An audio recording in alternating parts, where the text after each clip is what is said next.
Hello everyone, welcome to Magnet Brains. आज हम पढ़ेंगे अबाउट चेंजेस अराउंड अस, जो कि क्लास 6 साइंस का चैप्टर है। तो हमारे आसपास बहुत सारे चेंजेस होते हैं और उनमें से कुछ चेंजेस ऐसे होते हैं जो रिवर्सिबल हैं और कुछ ऐसे होते हैं जो इरिवर्सिबल है। जैसे कि अगर मैं बोलूँ कि मैंने आइस को फ्रिज से बाहर निकाला तो वो मेल्ट हो जाएगी और पानी बन जाएगी, बट अगर उस पानी को मैं फिर से फ्रिज में डाल दूँ तो वो फिर से फ्रीज हो जाएगा। तो ये चेंज कैसा हुआ? रिवर्सिबल चेंज, क्योंकि ये रिवर्स किया जा सकता है और इसमें कोई भी नया सब्सटेंस फॉर्म नहीं हुआ। ऐसे चेंजेस कहलाते हैं फिजिकल चेंज। पर अगर मैं एक पेपर को बर्न कर दूं तो ऐश बन जाएगी, तो इसमें न्यू सब्सटेंस फॉर्म हुआ और ऐश से पेपर दोबारा बनाना पॉसिबल नहीं है, तो ये चेंज इरिवर्सिबल हुआ। ऐसे चेंजेस को हम बोलते हैं केमिकल चेंजेस। तो आप यहाँ देख सकते हैं जैसे कि ये मैचस्टिक बर्न हो रही है तो ये पूरी की पूरी जल जाएगी। क्या मैं इससे वापस से फ्रेश मैचस्टिक निकाल सकती हूँ? नहीं। तो ये केमिकल चेंज का एग्जाम्पल है। यहाँ पर अगर मैं देखूँ, प्लांट्स जो है वो क्या कर रहा है? ग्रो कर रहा है सनलाइट लेके। क्या मैं इसी प्लांट को सीड में कन्वर्ट कर सकती हूँ? नहीं। सो this is an example of a chemical change. सबसे पहले हमें पढ़ना है स्लो और फास्ट चेंजेस के बारे में। कोई भी चीज जो स्लो होती है, स्लो तरीके से चेंज होती है, उसे हम स्लो चेंज बोलते हैं, और जो फास्ट तरीके से चेंज होती है उसे हम फास्ट चेंज बोलते हैं। तो अगर मैं बात करूं कि आप जब व्हेन यू वर बॉर्न तब आप बहुत छोटे थे और धीरे धीरे करके आपकी जो है हैंड्स, लेग्स और बॉडी जो है ग्रो करी। सो this is an example of a slow change. But अगर मैं एक पेपर को जला दूं तो वो तो एक सेकेंड में जल जाता है। So that is an example of a fast change. There are many changes which are slow. Growth of plant, ripening of fruit, rusting of iron, formation of crystal. On the other hand, there are many changes which are fast. Melting of ice over a flame, burning of matchstick, bursting of cracker. मैं पटाखे में आग लगाती हूँ, एकदम से blast हो जाता है. So these are examples of fast changes. So ये एक कैटेगराइजेशन हो गया चेंज का कि वो स्लो है या फास्ट है। Next, can opposite changes be brought about? So ice melts on being heated and water is formed which freezes when cooled. तो आप यहाँ देख सकते हैं कि अगर मैंने आइस को लिया और उसको हीट किया तो वो वाटर बना देगा, और अगर वाटर को फिर से फ्रिज में रख दिया तो वो फ्रीज हो जाएगा, फिर से आइस बना देगा। तो ये चेंज क्या है? रिवर्सिबल है। पर अगर मैंने इस पेपर को बर्न किया तो क्या ऐश से दोबारा पेपर मिल सकता है? नहीं। तो ये इरिवर्सिबल चेंज है। So we can say that melting of ice is a reversible change. Reversible क्यों? क्योंकि वो वापस रिवर्स किया जा सकता है। Freezing can be brought about. But अगर मैं बात करूँ burning of paper, ripening of fruit, growth of a plant and cooking of food, क्या इसको वापस किया जा सकता है? क्या मैं पकी हुई दाल से फिर से कच्ची दाल ऑब्टेन कर सकती हूँ? नो। सो ये एक इरिवर्सिबल चेंज का एग्जाम्पल है, यानी कि मैं इसे दोबारा से रिवर्स कर ही नहीं सकती किसी भी कंडीशन में। सो आई होप आपको समझ में आ गया हो कि कौन सा चेंज रिवर्सिबल है और कौन सा इरिवर्सिबल है। आप यहाँ पे एग्जाम्पल्स भी देख चुके हैं। So next, are any new substances formed? Again अगर हम पढ़े तो कुछ चेंजेस में न्यू सब्सटेंस बनता है, कुछ में नहीं। तो अगर न्यू सब्सटेंस नहीं बनता तो ऐसे केसेस को, ऐसे चेंजेस को अगर मैं बात करूं, for example when ice melts and water freezes, no new substance is formed. Why? क्योंकि जो बनता है और जो है केमिकल उसमें, वो तो H2O वाटर ही है। क्या कोई और फॉर्मूला है आइस का? नहीं। क्या कोई और फॉर्मूला है वाटर का? नहीं। तो that is an example of a change where no new substance is formed. But new substances are formed when you burn a piece of paper. Some gases are released and ashes are formed. तो मैंने आपको यही तो बताया है कि ये physical change का एग्जाम्पल है और ये केमिकल चेंज का एग्जाम्पल है। तो अब हम हमारे मेन क्लासिफिकेशन पे आते हैं और हमें एक और फैक्टर जो स्टडी करना है वो है, इज हीट गिवन आउट और टेकन इन? तो कुछ चेंजेस में ऐसा होता है कि सिस्टम में से हीट रिलीज होती है और उन्हीं रिएक्शंस को हम बोलते हैं एक्सोथर्मिक चेंजेस या exothermic reactions. So a change during which heat is given out और evolved is called an exothermic change. जैसे कि अगर मैंने किसी सब्सटेंस को बर्न किया तो क्या होगा, थोड़ी सी हीट रिलीज होगी. जैसे कि अगर मैं आपसे बोलूं, जब ठंड होती है तो लोग क्या करते हैं, अपने आसपास जो है वो लगा लेते हैं फायर का, लकड़ियों को जला के फायर लगा लेते हैं, तो उससे क्या होता है, उन्हें वार्मथ मिलती है. तो कुछ सब्सटेंसेस ऐसे होते हैं जिनको जलाने से हीट रिलीज होती है और इस प्रोसेस को हम बोलते हैं एक्सोथर्मिक प्रोसेस या एक्सोथर्मिक चेंज. ओके, सो एंडोथर्मिक चेंज क्या होता है, जैसे कि अगर मैंने अपने टंग के ऊपर ग्लूकोज रखा तो मुझे कुछ ठंडा सा फील होता है, क्योंकि ये एक एंडोथर्मिक चेंज का एग्जाम्पल है, क्योंकि हीट क्या हो रही है, अब्सॉर्ब हो रही है, इसीलिए मुझे कैसा फील हो रहा है, ठंडा फील हो रहा है. सो this is an example of endothermic change. A change during which heat is taken in, that is absorbed, is called an endothermic change. So endothermic change, your tongue feels cold when you place some glucose on it. This is because glucose takes in the heat from your tongue in order to dissolve it in the saliva. तो अगर उसको dissolve होना है saliva में, वो थोड़ी सी heat ले लेता है टंग से और इस प्रोसेस में क्या हुआ, हीट अब्सॉर्ब हुई. तो ये कैसा प्रोसेस हुआ, endothermic process.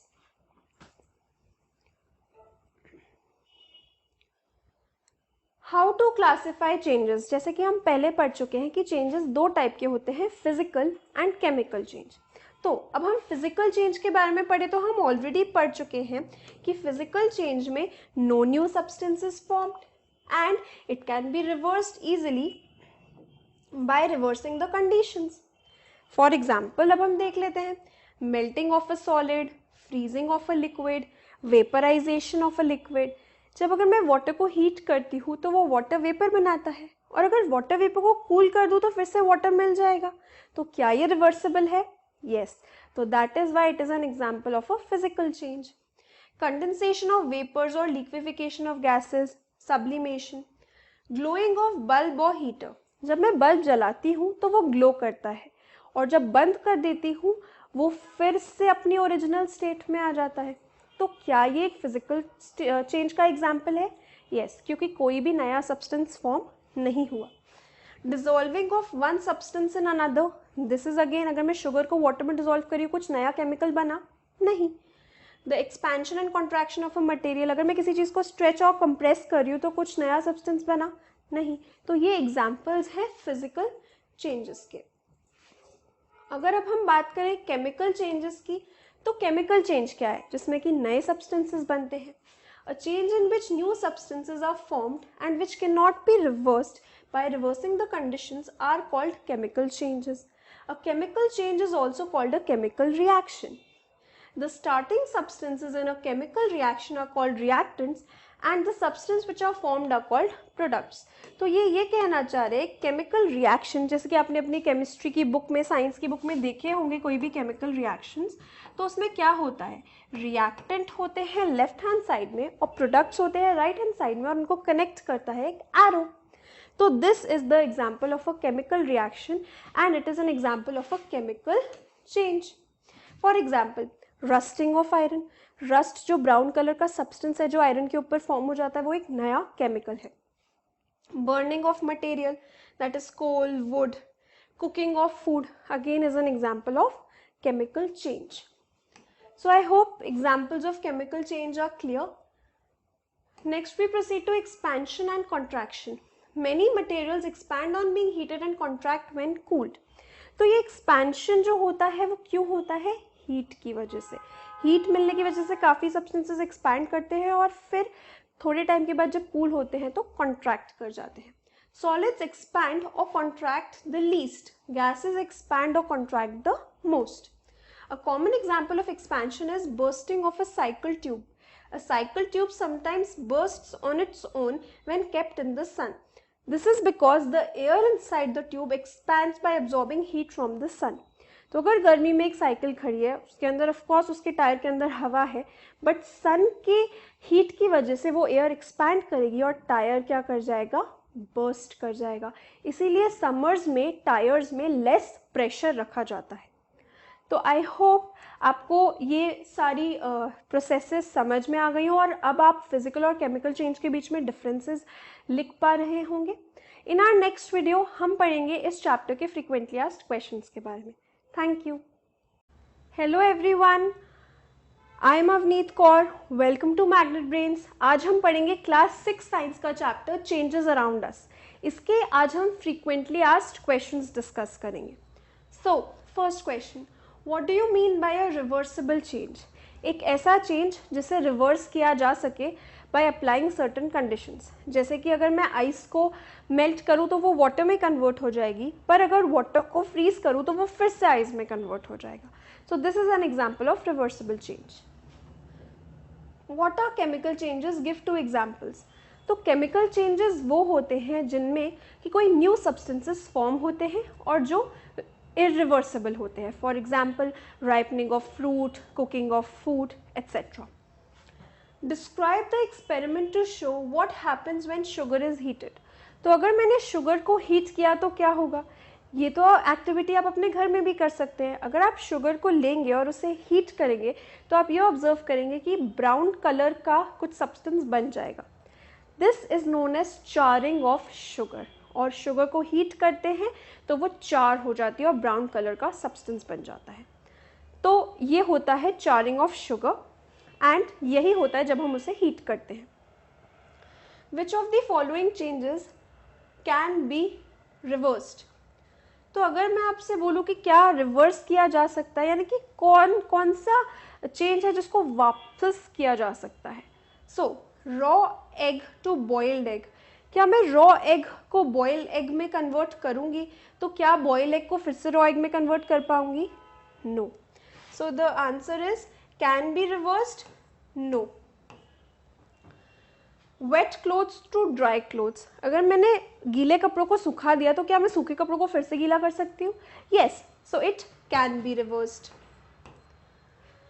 Stretch rubber band to its normal size. अगर मैं रबर बैंड को स्ट्रेच करूंगी प्रेशर अप्लाई करके और फिर से ऐसे छोड़ दूंगी, रिलीज कर दूंगी प्रेशर, तो वो वापस अपनी ओरिजिनल साइज पे आ जाएगा। So it can be reversed. So answer would be yes. Cow dung to biogas. Cow dung को जब बायोगैस में कन्वर्ट कर दिया तो क्या बायोगैस से वापस काउ डंग बन पाएगी? नहीं, क्योंकि काउ डंग और गैस दोनों ही डिफरेंट स्टेट्स ऑफ मैटर है। So can it be reversed? No. So I hope these questions are clear to you. ये questions आपके लिए helpful होंगे from the point of view of your exams from this chapter changes around us. और अगर आपने इस chapter की theory नहीं पढ़ी है तो आप हमारी ऑफिशियल वेबसाइट magnetbrains.com पर जाकर पढ़ सकते हैं और वहाँ क्लास 4th to 12th तक के सारे सब्जेक्ट्स के नोट्स डाउनलोड कर सकते हैं। तो let's proceed to the different type of questions. So next is choose the correct option. तो आई एम श्योर अगर आपने इस चैप्टर के वीडियोस देखे हैं तो आप पार्टिसिपेट कर पाएंगे। Which of the following is not a reversible reaction? कौन सा रिवर्स नहीं किया जा सकता? Vaporization of water, melting of iron, freezing of water, burning of kerosene. Burning of kerosene से गैसेस रिलीज होंगी और एक ये केमिकल चेंज का एग्जाम्पल है क्योंकि न्यू सब्सटेंस फॉर्म होगा। That is why it is irreversible. Which of the following is not an irreversible reaction? कौन सा irreversible नहीं है, यानी कि कौन सा reversible है? Ripening of a mango, irreversible. Curdling of milk, irreversible. Condensation of water vapor is reversible. So, I hope this is clear to you.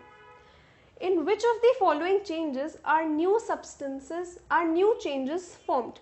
So, melting, dissolving, sublimation, burning.